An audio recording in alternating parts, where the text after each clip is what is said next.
ഞാൻ പച്ചത്തക്കാളി തോരൻ വെക്കാൻ പോവുകയാണ്. ഞങ്ങളുടെ വീട്ടിലുണ്ടായ തക്കാളിയാണ്. പച്ചത്തക്കാളി തോരൻ സൂപ്പറാണ്, നല്ല ടേസ്റ്റാണ്.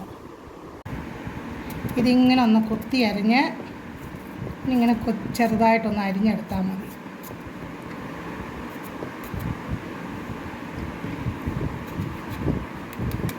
ഇങ്ങനൊന്ന് കൊത്തി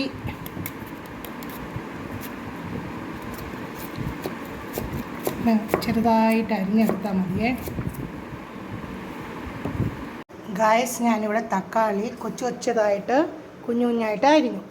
സവാള എടുത്തിട്ടുണ്ട്, തേങ്ങ തിരുമിയത്, മഞ്ഞൾപ്പൊടി, കരിയാപ്പില, ഒരു പച്ചമുളക്, ഒരു വെളുത്തുള്ളി.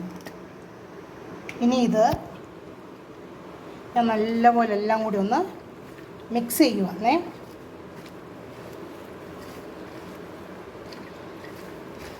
നമ്മൾ തക്കാളി തോരൻ വെക്കുമ്പോൾ അടച്ചു വെച്ച് വേവിക്കേണ്ട ആവശ്യമില്ല.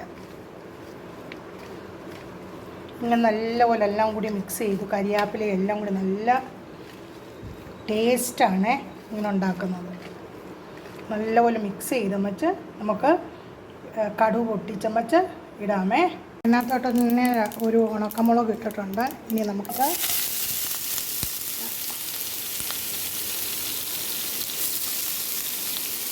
ഞാൻ ഇതിങ്ങനെ ലോ ഫ്ലെയിമിലിട്ടൊന്ന് വേവിക്കുവാണേ. അടച്ചു വെച്ച് വേവിച്ച് കഴിഞ്ഞാൽ ചളചളാന്നിരിക്കും.